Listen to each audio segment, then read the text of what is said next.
what do I want to talk about now? So you've got a subconscious mind with paradigms that needs to protect your ego. When it learns new things, that can create cognitive dissonance, which is when your mind is in trouble because it doesn't like seeing things proved that it always believed couldn't happen. And it can be used, it's used a lot in the course Steps to Excellence by Lou Tice. The reticular activating system, which I want to talk to my favourite human about, which we'll do tomorrow, because she's been reading that book. But it's when you find that those paradigms aren't you, and you're in turmoil with those paradigms, but the bit of you that's trying to tell them to go away contains them.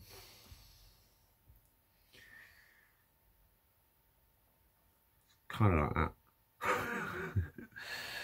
What else do I want to talk about? There was something else that no, oh, I don't know. I'm really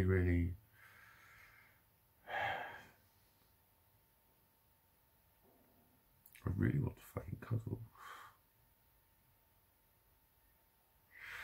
Like about as naked as I am, kind of a cuddle. And I can't even say that without feeling like a pervert. I can't fancy anyone without feeling like a wrong un. I can't be upset about anything without feeling like I'm the most selfish piece of shit on the planet.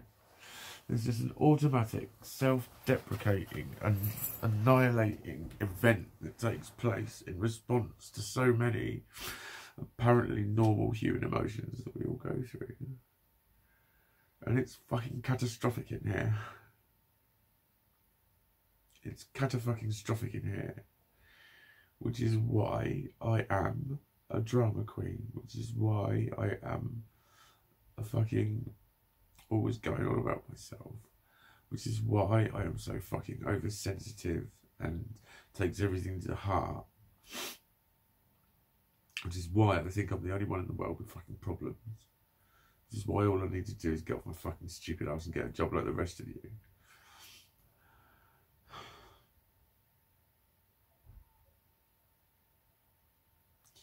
It's fucking... It's really not about motivation to do it.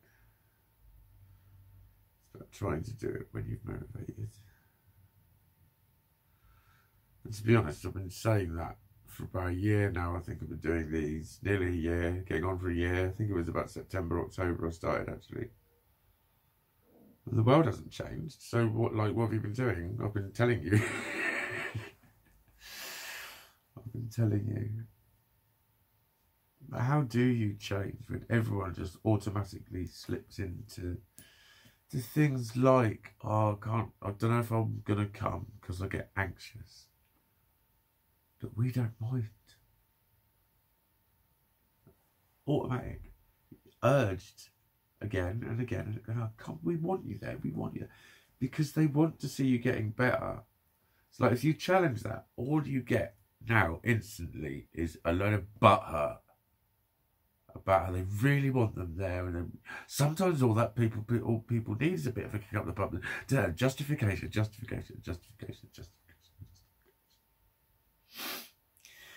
Somebody with anxiety that just talks about it like that needs saying what I said to... Well, I'm not going to give away who she was. But she'd been off somewhere.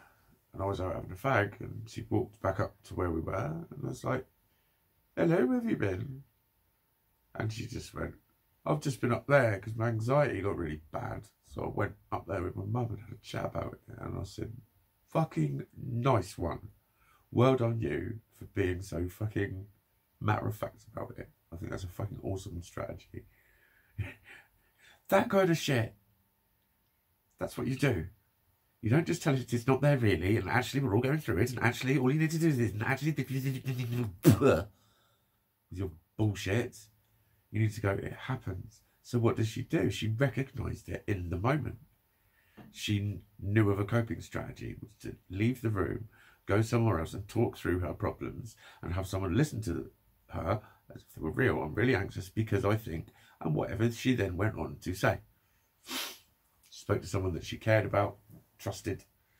She came back and she felt better enough to come back. That's how you deal with mental health issues. Not by telling them they're not there. And I've got one fucking hell of a lot of them that keep fucking coming up before I finish dealing with the last one. At the moment, I really do feel like there's more quiet around me, a lot more quiet around me. And that's what I feel like I need to keep shouting and keep feeling heard and doing something.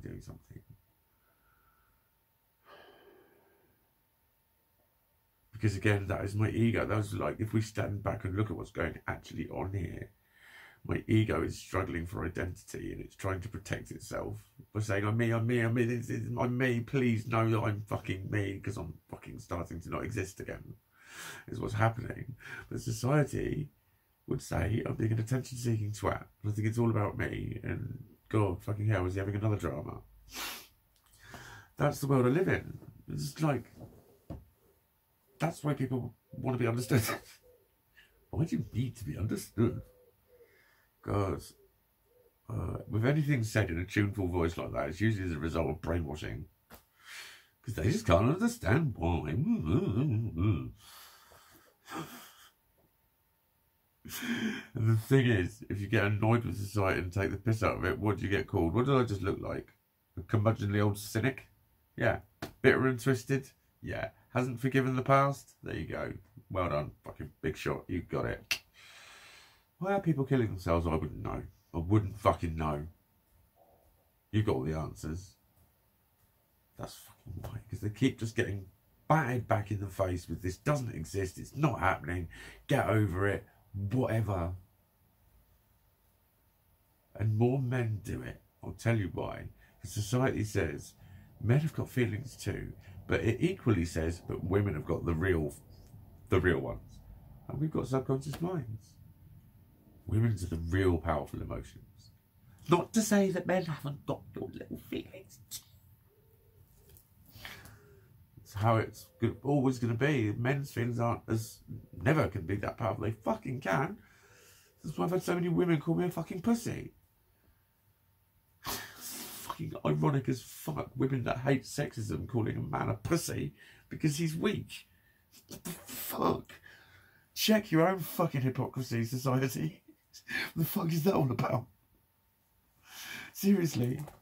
But this happens. I'm not saying that all women think men with feelings are pussies, because that would be the next assumption that someone would make. Just because I've said that there's a lot of women that do it, I'm instantly saying all of them do it. That's what society does to you. It's not. But when you just keep experiencing that and thinking, well, if women think it's fucking so disgusting to see a womanliness in a man, unless it's in some creepy weird sex act, or if he's gay, or if he's on stage, or whatever. Just be you, Mikey. I'm trying. Well, I'm being, actually. I'm really fucking being. I am being as much of an expression of me as I can be. It's truly, I'm not even going to try and write poetry. There's still that rush. It's like I don't know what it is. I don't know what it is, but that's the thing I want to cuddle. That's the thing I want to have cuddled. So I would probably feel quite fucking toxic and clingy, needy and slimy. Disgusting residue creeping up your leg, sliding into your... No, stop it, Mikey. Stop it, Mikey. See, I can be stupid as fuck like that. Oh, well, actually, I couldn't really maintain it. So, oh, guys, I had this for 8 years, actually. When I got sober, I didn't cry for 8 years. Literally. Cried all the time before I got sober. I used to get the feeling and want to like it. I almost try and push it out, but I'm fucking sad, can't I cry? It wouldn't happen. Fucking over those days, mate. Over those fucking days. Fuck me. I would love to have those days back again right now. I would love to. I would love to. You know? People have only ever got time to deal with like one or two of my issues. So they only ever think that's all I've got on my fucking plate. It's, yeah. Trying not to receive negative feedback from my body in some way or another is good. And not to receive negative feedback from my body about who I am when I feel myself. Not when I feel myself. When I feel this. And those things that make sense, but they feel like, why? I don't know why they do. And all of the spookily, tingly weirdness comes back. This is what I'm saying, an identity crisis is not just something to laugh at. And it's not just that I can carry on living day to day, but just pick one. Because it's like the gender is part of the ego. So there's a huge part of an already threatened ego. Or I know that I can be reanalyzed as those are parts of my ego that I've reconstructed as my woman and my scientist and all of the other people that live in here. But I don't really like doing that to her. Although I've turned her into two already. But I want her to be me. I want to like touch her. See what I mean? These are not the sorts of thoughts a man should fucking have. This is just weird. This is just fucking weird. Actually,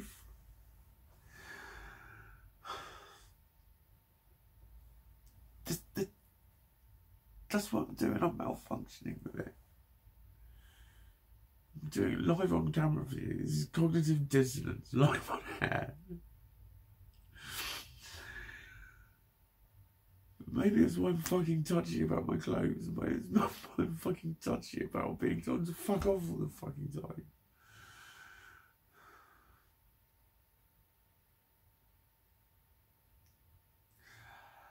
Maybe it's because I'm a Londoner. Oh, mate.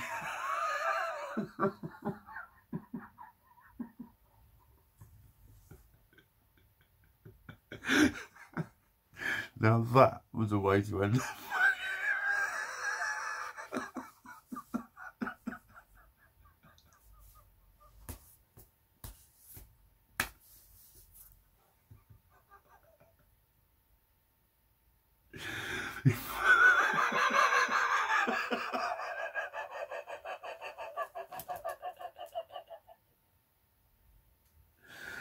Oh my God.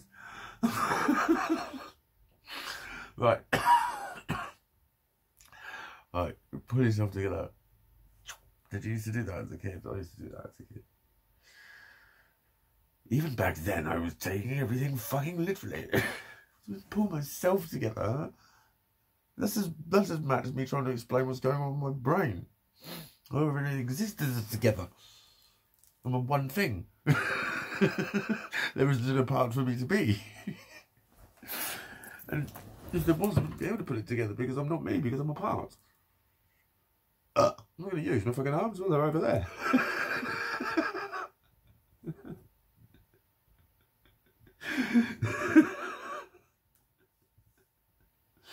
See, I do love me. I love the way my mind comes up with shit like that. They can exist. There we go, that was the roller coaster. Fucking despairing tears and ecstatic, giggly, fucking uncontrollable laughter. Now my shoulders ache, and now I'm seeing stars. Like, this is what I mean by being me takes a lot of fucking effort. Because, like, I am really actually, I'm quite calm. I'm quite calm on camera. I'm not going to ask my favourite human, actually, because she says things sometimes I've not noticed she's been spotting. and want to like ask her about my energy levels, about how I'm like my intensity. Because she always used to say years ago when she lived in Thingsville that she used to feel really tired. She said, I love talking to you, but you really make me think and question and reanalyze things. And I was like, yeah, I get it, but wow. And I was always really intense. So, but that's just my general thing. Anyway, I'm probably wobbling on again. Yeah, I am. Goodbye.